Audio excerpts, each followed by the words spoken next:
National income numericals में struggle करते हैं तो यहाँ आइए, पहले हम छोटे कॉन्सेप्ट्स को क्लियर करते हैं और फिर हमें नेशनल इनकम के बड़े न्यूमेरिकल्स में भी कोई प्रॉब्लम नहीं होगी। यहाँ आप देख सकते हैं नेट इनडायरेक्ट टैक्स का क्वेश्चन है जिसमें आपको इनडायरेक्ट टैक्स और सब्सिडीज़ दिया हुआ है। तो बहुत ही बेसिक है कि हमें नेट इनडायरेक्ट टैक्स निकालने के लिए क्या करना है, indirect taxes minus subsidies.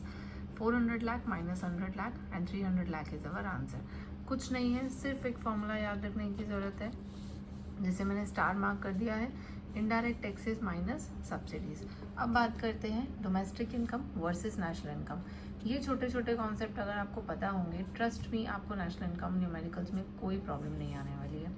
So domestic income is what, जितना भी मनी की वैल्यू है, जो कि फाइनल गुड्स एंड सर्विसेज की जो मनी वैल्यू है जो हमारी डोमेस्टिक टेरिटरी में प्रोड्यूस की जाती है, उसे हम डोमेस्टिक इनकम बोलते हैं। तो डोमेस्टिक से याद रखना है कि डोमेस्टिक टेरिटरी में फाइनल गुड्स एंड सर्विसेज की वैल्यू को डोमेस्टिक इनकम बोलते हैं। अब साथ ही बात हुई नेशनल इनकम क्या है, तो उसी डोमेस्टिक इनकम में अगर हम NFI ऐड कर देंगे तो वो नेशनल इनकम बन जाएगा।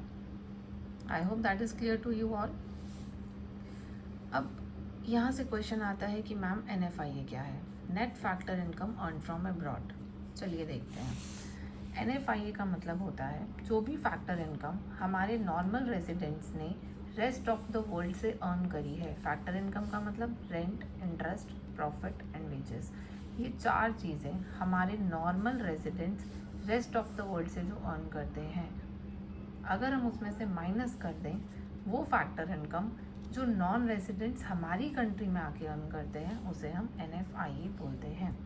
Again, factor income earn by normal residents of a country from rest of the world. हमारी कंट्री के जो नॉर्मल रेजिडेंट्स हैं उन्होंने रेस्ट ऑफ द वर्ल्ड से जो फैक्टर इनकम अर्न करी है उसमें से हम माइनस करेंगे factor income earn by non residents with in the domestic territory of a country. जो नॉन रेजिडेंट्स ने हमारी कंट्री से फैक्टर इनकम अर्न की है। इट कैन बी पॉजिटिव और नेगेटिव, ये पॉजिटिव और नेगेटिव भी हो सकती है। आपको बताना है कि क्या ये ज़ीरो भी हो सकती है। Comment down your answers.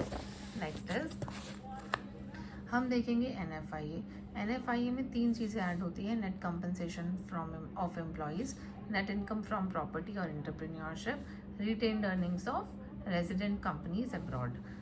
अब नेट कंपनसेशन ऑफ एम्प्लॉयज़ का क्या मतलब है कि इसमें नेट वर्ड से आपने याद रखना है कि वो कंपनसेशन ऑफ एम्प्लॉयज़ जो हमारे नॉर्मल रेजिडेंट्स अर्न करते हैं उसमें से अगेन हमने माइनस कर देनी है COE earn by non residents in India. ठीक है, COE earn by normal residents of India from abroad, और बाहर के लोग जो हमसे ले जाते हैं उसे हम नेट बोलते हैं।